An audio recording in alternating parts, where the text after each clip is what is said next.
لا إله إلا الله محمد رسول الله عليه صلاة الله وآله والأحبة. Assalamualaikum warahmatullahi wabarakatuh. Sepeninggalan Rasulullah SAW, terjadi beberapa peristiwa besar di tengah para sahabat Rasulullah. Terjadi pembunuhan, perselisihan, dan fitnah yang ditujukan kepada para sahabat Rasulullah SAW. Seperti terjadinya pembunuhan Utsman bin Affan dan Ali bin Abi Thalib. Terjadi perang Jamal dan perang Siffin. Ada pemberontakan Khawarij dan lain sebagainya. Benarlah sabda Rasulullah SAW. Bintang-bintang itu sebagai penjaga langit. Apabila bintang-bintang itu hilang, maka datanglah apa yang dijanjikan atas langit itu. Dan aku adalah penjaga bagi para sahabatku. Apabila aku telah pergi, yakni meninggal dunia, maka akan datang kepada sahabatku apa yang dijanjikan kepada mereka. Dan para sahabatku adalah penjaga bagi umatku. Apabila sahabatku telah pergi, yakni meninggal dunia, maka akan datang apa yang dijanjikan kepada mereka. Hadis riwayat Imam Muslim. Para sahabat Nabi memiliki kedudukan istimewa di hati kaum muslimin. Bagi umat Islam, tidak ada yang berada di atas mereka kecuali Rasulullah SAW. Penghormatan itu karena apa yang telah mereka korbankan untuk membela Rasulullah, menyebarkan agama, dan mengorbankan jiwa, harta, dan tenaga untuk meninggikan syiar Islam. Allah Subhanahu wa Ta'ala juga telah menempatkan mereka di kedudukan yang mulia. Allah Ta'ala memuji mereka dengan firman-Nya, Muhammad itu adalah utusan Allah, dan orang-orang yang bersama dengan dia adalah keras terhadap orang-orang kafir, tetapi berkasih sayang sesama mereka. Kamu lihat mereka ruku dan sujud mencari karunia Allah dan keridhaan-Nya. Tanda-tanda mereka tampak pada muka mereka dari bekas sujud. Demikianlah sifat-sifat mereka dalam Taurat dan sifat-sifat mereka dalam Injil, yaitu seperti tanaman yang mengeluarkan tunasnya.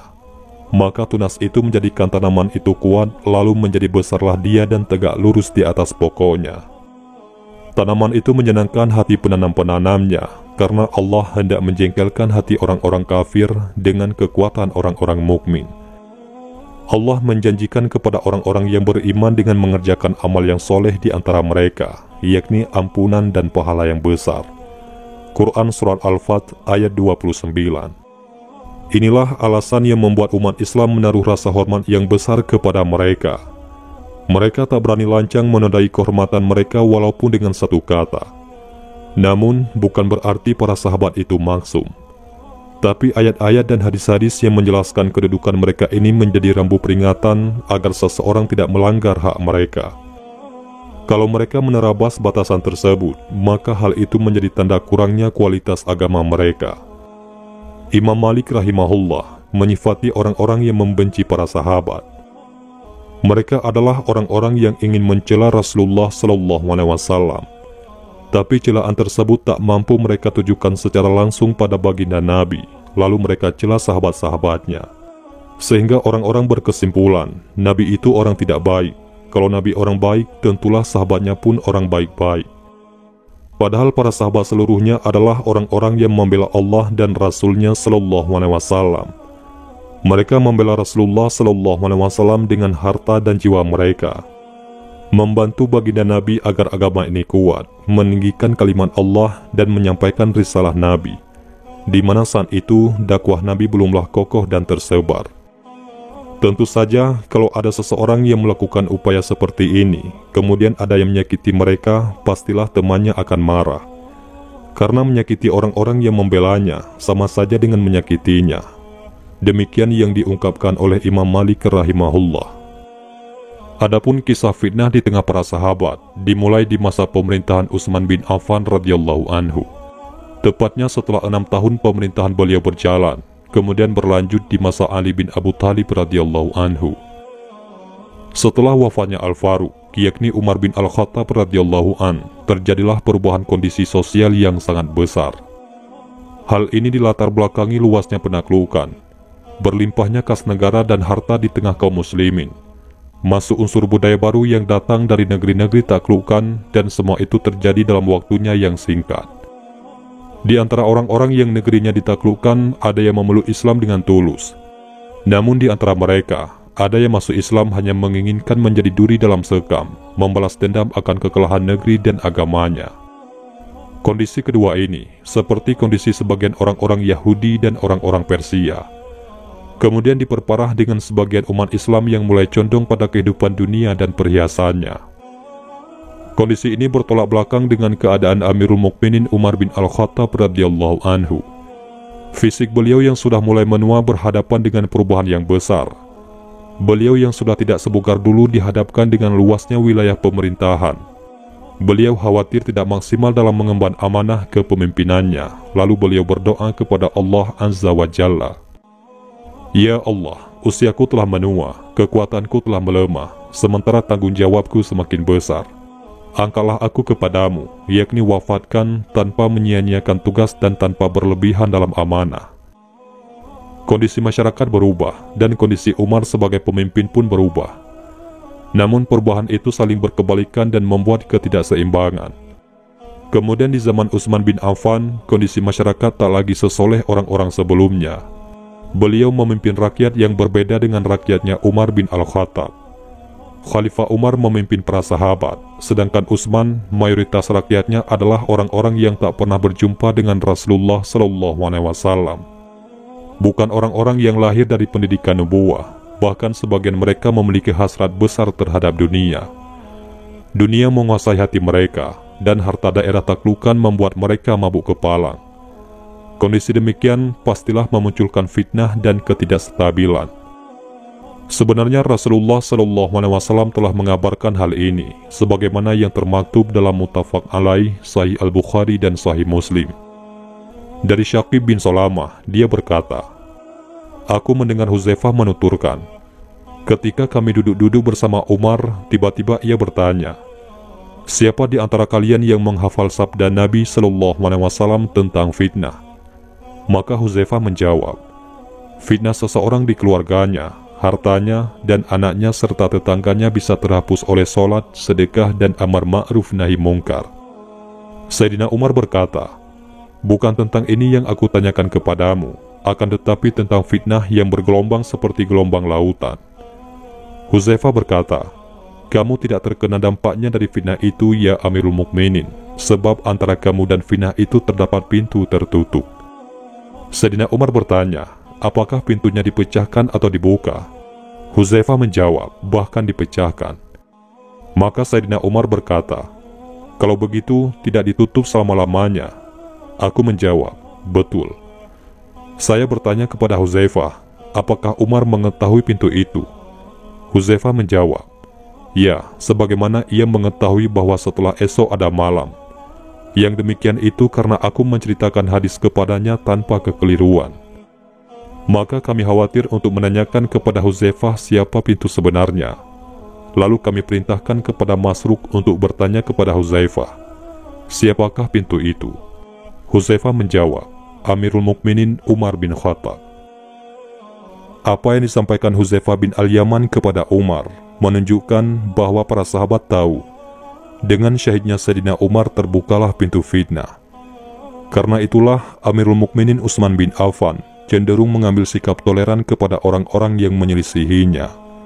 Bahkan saat pemberontak mulai mengincar dirinya, ingin menggeserkannya dari puncak pimpinan negara Islam, Utsman berkata kepada mereka, demi Allah, sesungguhnya lingkaran fitnah itu sesuatu yang tak berujung.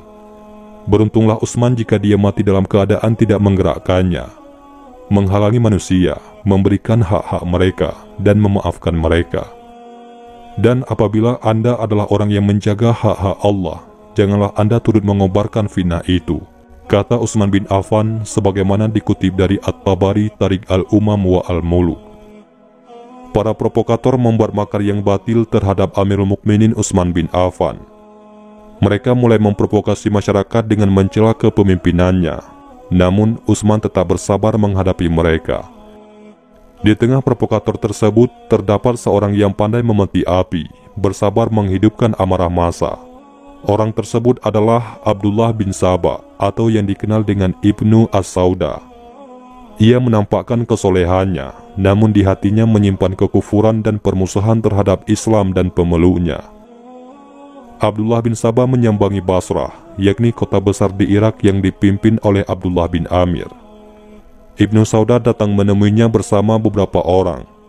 Abdullah bin Amir bertanya, "Kamu siapa?" Ibnu Saudah menjawab, "Aku seorang dari ahlul kitab yang tertarik pada Islam, dan aku juga ingin tinggal di kotamu." Ibnu Amir menanggapi, "Tidak sampai kabar kepadaku, usir dia." Abdullah bin Sabah pun menuju Kufah. Di sana pun ia tertolak dan diusir darinya. Lalu ia berangkat ke Mesir dan menetap di sana. Ia berkorespondensi dengan penduduk setempat, dan sebagian penduduk Mesir tidak sepakat dengan pemikirannya. Abdullah bin Sabah terus memprovokasi massa dengan mencela Utsman bin Affan, dan ia memuji-muji Ahlul Bait.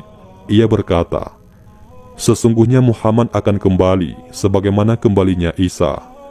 Dari sinilah keyakinan reinkarnasi muncul di tengah orang-orang Syiah. Ia menyebutkan bahwa Ali merupakan orang yang diberi wasiat oleh Rasulullah SAW, dan wasiat tersebut disembunyikan. Sedangkan Utsman itu menyandang kepemimpinan tanpa alasan yang dibenarkan. Lalu Abdullah bin Sabah memprovokasi masyarakat untuk melakukan makar dan terus mencela para pemimpin. Abdullah bin Sabah adalah tokoh nyata. Dialah yang menggerakkan pemberontakan ini. Kalau disebut sebagai tokoh fiktif, maka siapakah penggerak pemberontakan di zaman Utsman bin Affan? Surat menyurat antara para penyulut fitnah di Mesir, Basrah, dan Kufah terus saja berlangsung. Mereka saling menyemangati dan memanas-manasi untuk menentang Utsman, sampai mereka sepakat untuk datang ke Madinah di musim haji. Di sana mereka akan menyuarakan perlawanan dan penentangan terhadap Amirul Mukminin Utsman bin Affan radhiyallahu anhu. Sebenarnya Utsman bin Affan tahu apa yang direncanakan para pembuat makar ini. Namun beliau lebih memilih memaafkan dan senantiasa bersabar. Beliau bantah semua tuduhan dan fitnah. Dan apa yang beliau lakukan selalu didukung oleh Muhajirin dan Ansar. Hingga akhirnya para pembuat makar ini sepakat untuk membunuh Utsman. Dan Utsman radhiyallahu an tetap pada pendiriannya, tidak mau menjadi penyulut fitnah.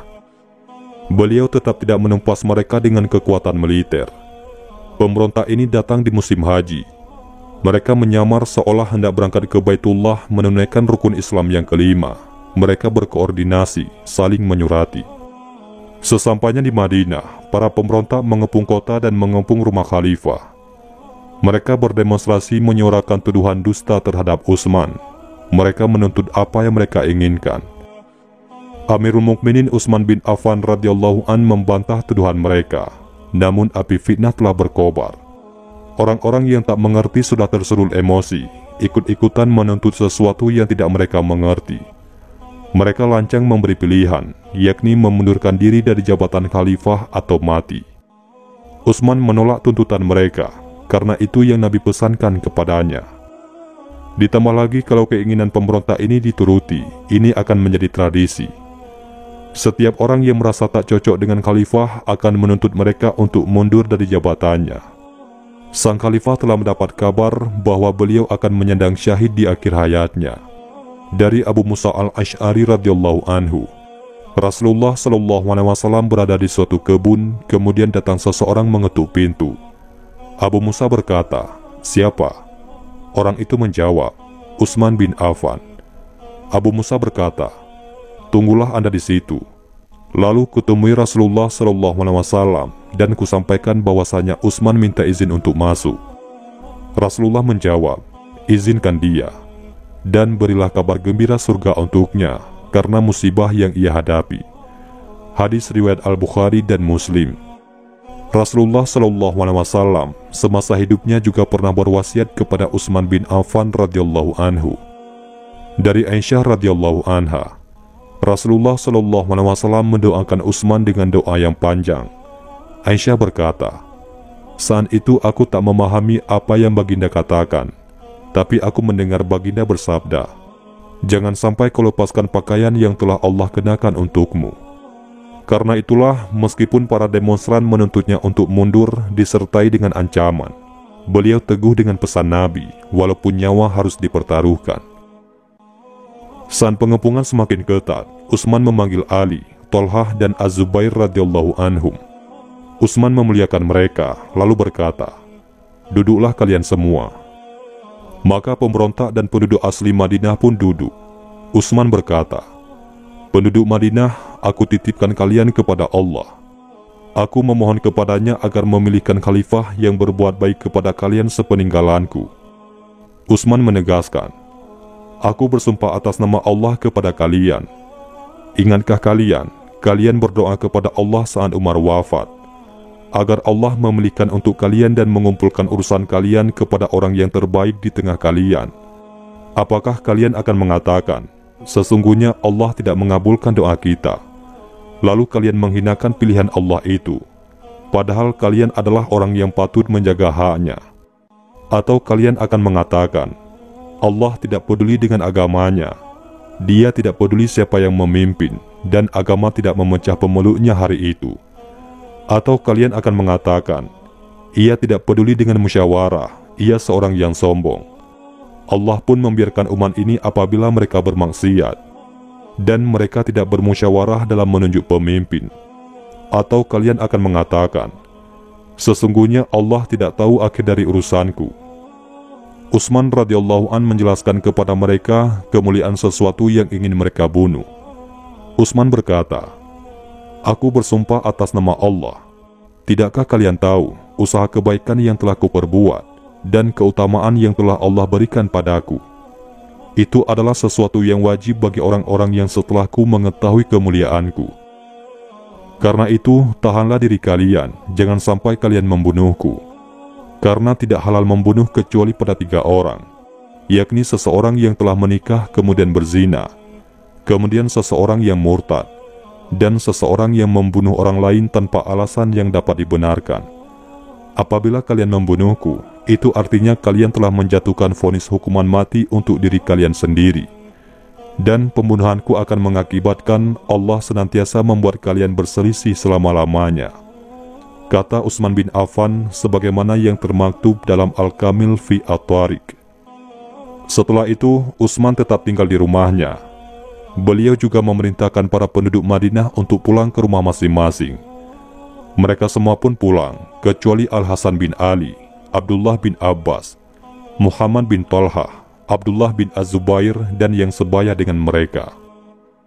Pengepungan terhadap Utsman ini berlangsung selama 40 hari. Beberapa hari kemudian, pengepungan kian ketat, sampai-sampai mereka melarang Utsman untuk keluar rumah, bahkan untuk mengambil air minum di sumur. Secara rahasia, Utsman mengirimi berita kepada Sayyidina Ali, Thalhah, Az-Zubair, dan para istri Nabi SAW bahwa para pemberontak ini melarangnya untuk mengambil air minum. Utsman meminta kepada mereka, kalau seandainya mereka mampu mengiriminya air, maka lakukanlah. Sayyidina Ali dan Ummu Habibah adalah orang pertama yang merespon permintaan Utsman bin Affan radhiyallahu anhu. Sayyidina Ali datang di kegelapan malam. Ia berkata, "Hai kalian, apa yang kalian lakukan ini bukan seperti perbuatan orang-orang beriman, bahkan bukan perbuatan orang kafir sekalipun. Janganlah kalian larang dia untuk mengambil air atau memenuhi kebutuhannya. Karena orang-orang Romawi dan Persia pun, kalau mereka menawan seseorang, mereka memberi makan dan minum." Mereka menjawab, "Tidak demi Allah, itu bukan usulan yang bagus." Kemudian datang Ummu Habibah radhiyallahu anha, yakni istri Rasulullah SAW, dengan menunggangi bagal. Beliau membawa sebuah wadah, lalu orang-orang itu memukul wajah bagalnya. Lalu mereka memotong tali bagal itu dengan pedang mereka. Bagal itu tersentak lari, hampir saja Ummu Habibah terjatuh. Lalu orang-orang menjumpai Ummu Habibah dan mengantarkannya ke rumahnya. Sungguh keterlaluan sekali perlakuan para pemberontak ini. Mereka telah menghina keluarga Rasulullah, menghina kehormatan baginda Rasulullah SAW. Utsman berusaha menasihati mereka, mengingatkan mereka bahwa beliau adalah seorang yang pertama-tama memeluk Islam, yang langsung disambut pujiannya di dalam Al-Quran. Beliau juga jelaskan kedudukannya di sisi Rasulullah SAW. Beliau adalah sahabat utama Rasulullah, sekaligus menantunya yang menikahi 2 putri Rasulullah SAW. Utsman radhiyallahu an berkata, "Aku bersaksi atas nama Allah. Apakah kalian tahu bahwa aku adalah orang yang membeli sumur rumah dengan hartaku sendiri agar orang-orang bisa menikmati airnya?" Mereka menjawab, "Kami tahu." Utsman berkata, "Lalu mengapa kalian menghalangiku untuk minum darinya?" Utsman kembali mengatakan, "Aku bersaksi atas nama Allah. Apakah kalian tahu kalau aku membeli sebidang tanah lalu kuinfakkan untuk perluasan masjid?" Mereka menjawab, "Kami tahu."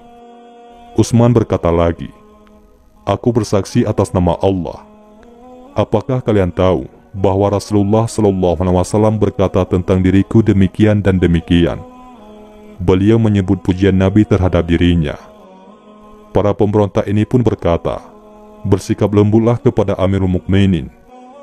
Lalu salah seorang dari mereka yang bernama Al-Ashtar berkata, "Ia melakukan tipu daya pada kalian."